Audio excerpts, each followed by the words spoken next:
Principles. That's you. Good to go. Okay, right guys, everyone just come on over, line yourselves along here. Don't be standing too close to the line because obviously we're going to be playing a wee bit or letting it roll.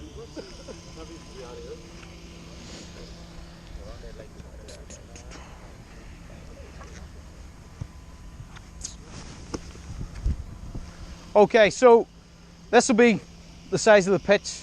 What is it, size-wise? 40 by 30, okay, is the area that we're going to be working in. Okay, I know Marty had a few issues with my use of the cones. The reason that we've got red cones along here, I like to use the natural lines of the pitch, okay? So I'm using the red cones rather than white cones so it stands out. And then the other side, because we're not using the white line, I want to use white cones over there.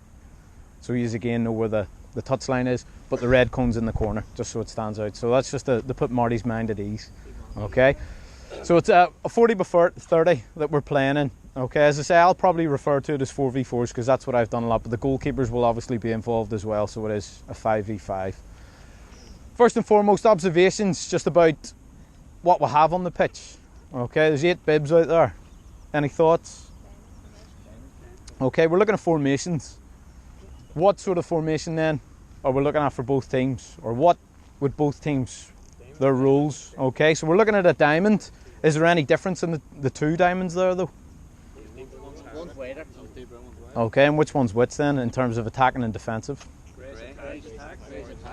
Okay, Greys are the attacking team. Greys are going to be the attacking team. And their diamond is a lot more spread out, okay, because the attacking team, when we're working on attacking principles, we're looking at our team to create space, okay, to try and get nice and wide, or create a bit of depth up top, okay, our target man at the focal point. Orange team then will obviously be the defensive side. What's slightly different? Okay, they're more narrow, so the two wide players are playing on the inside, okay, to try and make it a little bit more compact. What about our focal point, our target man? Okay, yeah, it's a wee bit more withdrawn. So it's more of that flat diamond shape rather than the actual diamond, okay, with the 4 points on it. All we're going to do to start off with, sorry, another wee tip which I picked up on my A licence, the team that you're working with, why not have it a nice bright colour? Okay, so that's the team that we're working with, it'll be the orange team, whereas the team that we're not focusing on is the greys. Okay, just again a little thing, especially working with young players, things like colours, you know, can make a big difference in terms of your preparation and your setup, your organisation. All we're going to look at then is going to put my 4 oranges in, so can I have 4, well I'll go mobile players. What's smirking for? 4 enthusiastic players. Go on, need one more. Okay, you guys just stick the bibs on.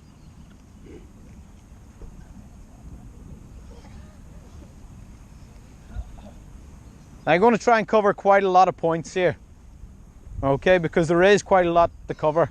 And as we said before, I'm coaching the coaches to give you ideas that you can use in your session. Hopefully we'll cover the main principles of defence.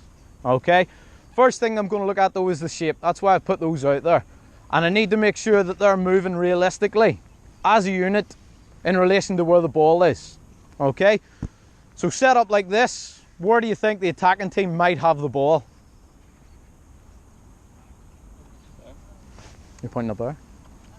I would hope, she's pointing up there, I'm not putting you on the spot, but I would hope if the ball's in play here with the attacking team, I would sincerely hope that they're not lined up like this. Okay, yeah, so our formation there, it's likely that the ball's either going to be with the back man on the attacking team or the goalkeeper. Okay, so that's the way we're going to line up. Another thing that we need to be aware of when we're defending is our position, the shape of our team in relation to where the ball is on the pitch. Okay, so the ball's up nice and high. As that ball travels down, if we're not pressuring the ball, I just want you to react as if I'm the attacker here, okay? So I'm in possession of the ball. If I was closing down, okay, if I was moving up the pitch, where might you start to move to? Come forward, so it might be the press, okay? But if we're under pressure, I'm thinking of the example of PSG the other night. What happened is as the clock ticked down and Barcelona started to press more and more, okay? They get tired and they started to drop a little bit more. So in terms of where you are on the pitch, come on down. Okay, just drop back a bit more, Jason. Defensive teams will start to concede ground, okay? What else will they do as well as maybe dropping back to a certain point? Yeah, okay? So just come in a bit more, come in a bit tighter. And what is this principle that we're looking at? Width? Okay, for the defensive team. Compactness, concentration, okay? As we drift, or as we fall back towards a goal, just move back, keep moving back, keep moving back. These two guys start moving in. Just bring yourself in. Look how tight we are now.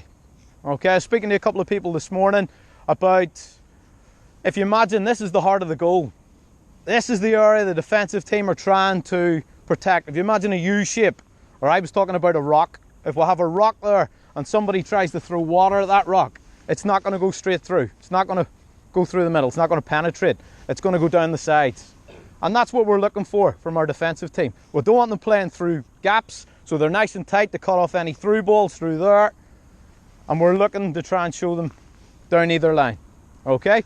Just come back out to where you were, starting positions.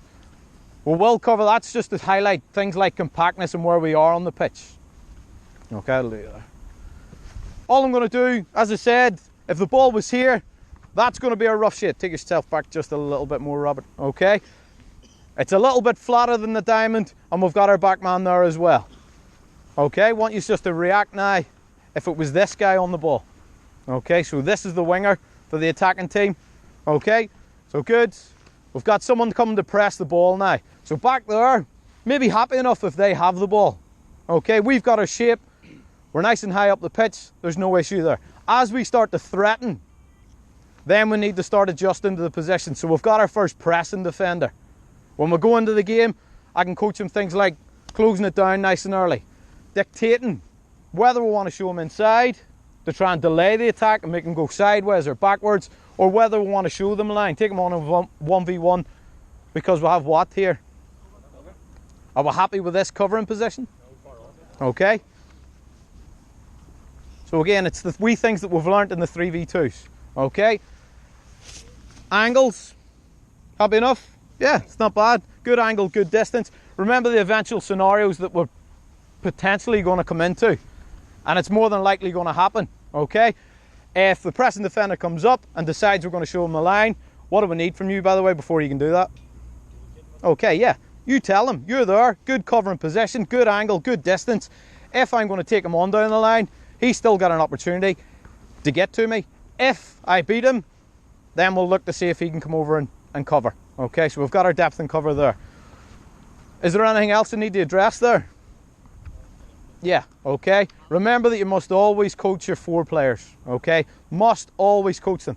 Now, it might be a case that you just mention them, okay? But we still need to have them involved in what we're doing. So we've got our pressing defender there, is dictating, denying as well. And I said this to a few people. If you stop the play in this position and you're saying to him, you're denying that pass inside to a supporting player or a wide player, come and stand behind the guy who is on the ball and have a look. Okay, he's playing for the defensive team here, but if he was a striker, is that pass on for me at the minute? It is. Okay, I can see it, I can play it. He can maybe threaten it, but I'm not sure he could cut it off before I play that ball inside. And it's wee small distances like that that can make the difference. If I bring him slightly up, okay, so I need you just to come up here, body shape a little bit lower, okay. Now I'm back in the same position. Is the pass on now? It's threatened a lot more. Potentially, if I play it, he's in there to cut it off. So he really is saying to me now, you're going down. And as I'm coming down here, I am looking him to squeeze in. Now, in terms of that, if he gets that wrong, so if he is there rather than up slightly more, how can we help him out? Or how can the rest of the team help him out? Communication. Is there anyone else can help him out?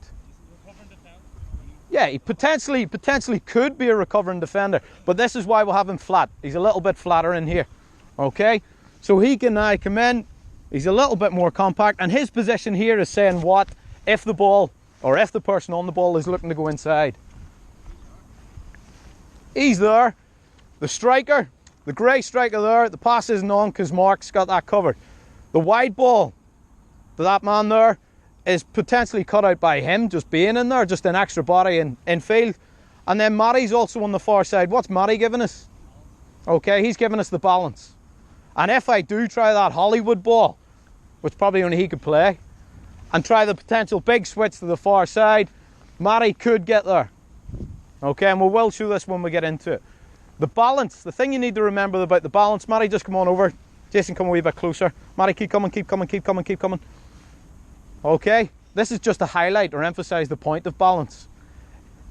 If this was a ship, okay, what would happen in terms of balance?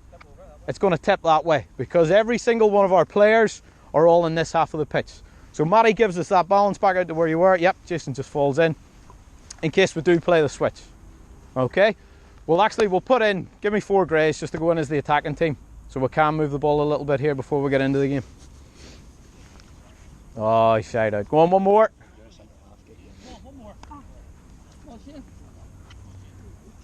You want to do rock, paper, scissors? Paul, go on.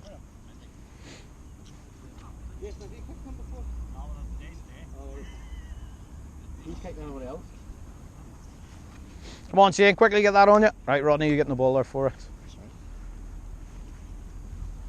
Okay, so a wee bit more realistic now because we'll have players in these positions. Pass into the striker, which is what they're going to try and do. They're going to try playing forward nice and early, nice and quickly to try and penetrate. He's cut it off, and he's also got him preoccupied. If the striker is there, and Jason does decide to come over, he has to come over and cover, and the striker stays there, whose responsibility is it now? Matty's. Okay, Matty can do that double job. He can balance it out, okay, but he can also potentially, if the ball does go in there, Rodney, just move in. Matty can come into this position here to threaten that, okay? We might look